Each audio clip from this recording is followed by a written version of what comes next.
Loli akhirnya buka suara mengenai kasus penipuan dia yang 90 juta itu. Intinya dia bilang bahwasannya dia menerima endorsement slot tersebut karena posisinya saat itu dia lagi di UK dan memang di sana itu legal. Dia juga menyebutkan bahwasannya di waktu itu tuh dia lagi BU, kan dia pengen balik ke Indonesia, dia pengen cari tempat tinggal di Indonesia, ya uangnya dari situ.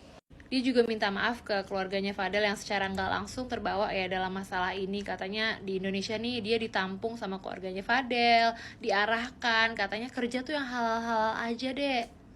Dan dia akan mempertanggungjawabkan uang yang harus dikembalikan itu secara dicicil. Kalau nggak salah tuh dia baru bisa balikin sekitar 34 juta. Tapi Loli, kalau gue boleh ngasih advice ya, lo dengerin, lo itu hidup udah penuh dengan privilege. Lo itu adalah anak dari mama Nikita Mirzani yang dimana sebetulnya hidup lo itu udah terjamin.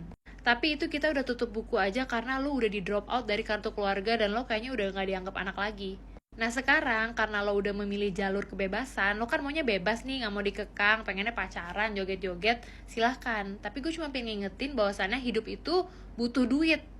Cuma mau info aja bahwasannya konten kreator di luar sana harga per satu videonya itu bisa 1 juta, 2 juta, 3 juta, bahkan lebih. Dan lo ya Loli, setiap sosial media lo itu followersnya banyak banget dan viewersnya juga selalu banyak. Lo tahu orang-orang di luar sana yang ngerintis jadi konten kreator, afiliator, effortnya luar biasa lo, dari beli lighting, tripod, ngediting, dan lain sebagainya. Sedangkan lo nggak perlu seberusaha itu, bahkan lo sampai punya fanbase lo. Tapi seluruh peluang di hidup lo tuh gak lo pakai sama sekali. Coba emang dari awal ya, dari lo di UK, lo tuh sering ngonten, entah a day in my life, atau misalkan lo selama ini pakai obat total, skincare, make upan, dan lain sebagainya tuh lo videoin, lo share gitu loh. Jangan kayak mentang-mentang lo pacaran sama orang yang jago ngedance, lo kontennya ngedance semua.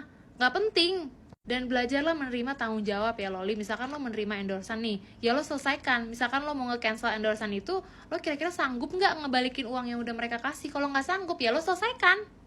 Coba mulai sekarang gali deh, apa sih potensi lo tuh jagonya apa, minat lo tuh di mana. Oh, apakah lo jago make up, apakah lo jago OOTD dan lain sebagainya yang bikin orang tuh tertarik sama lo gitu loh. Biar kalau orang nanya, Loli konten lo apa sih? Oh, konten gue lifestyle. Oh, gue kontennya storytelling. Bukan kayak konten lo apa, ya bucin aja sih sama dancing.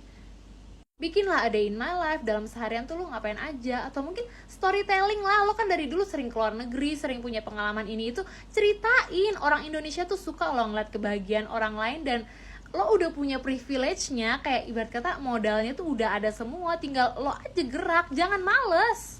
Bayangin ya Loli, satu video lo harganya 3 juta, itu udah paling minim banget. Karena followers tuh banyak, lo bisa naikin lagi sebenarnya harganya. 3 juta per bulan tuh lo bisa bikin 10 video, anggaplah dapat 30 juta. Untuk lo yang masih 16 tahun, 17 tahun, penghasilannya 30 juta cukup lah. Dan lo ini kan di Indonesia masih merintis. Lo bilang, aku tinggal di apartemen, terus gue liat gaya lo sulam alis, perawatan, dan lain sebagainya. Orang kalau lagi ngerintis, itu ya sehemat mungkin. Jangan kebanyakan gaya, entah lo apa kayak ngekos di Condet, gak usah apartemen. Ngapain kebanyakan gaya. Gue ingetin ya, lo tuh hidup gak cuma untuk hari ini, ada hari esok, minggu depan, bulan depan, tahun depan. Uangnya ada apa enggak? Ditabung. Jangan kayak apa ya, dapat duit udah kayak kena durian montong. Wah, dapat 90 juta nih, ayo kita perawatan, kita makan di Union, kita ini itu. Gak ada, lo harus investasi masa depan. Kan lo punya masa depan. Emang lo mau hidup buat sekarang doang?